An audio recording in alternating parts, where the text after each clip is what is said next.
আর দেখতে পাবেন না। ওখানে তো অনেক ড্রোন লেগেছে, এখানে দুটো ড্রোন দিলেই হবে। আমি তো অনেক আগে বলেছি। বাংলাদেশ যে মিডিয়া দেখা যাচ্ছে বড় পাকিস্তানের পক্ষে কথা বলতে আর দেখতে পাবেন না। আমি আজকে আইবি মিনিস্টার অশ্বিনী বৈষ্ণবজিকে লিখেছিলাম। আমি ভারবেলি জেনেছি, অফিসিয়ালি এখনো পাইনি।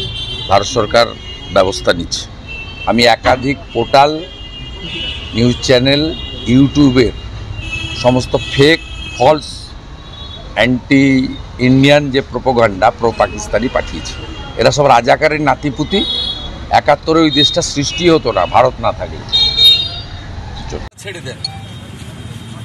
ওখানে তো অনেক ড্রোন লেগেছে, এখানে দুটো ড্রোন দিলেই হবে। আমি তো অনেক আগে বলেছি। গোটা কয়েক হাজার রিক্সা ছাড়া কিছু নেই। এবং তুর্কি না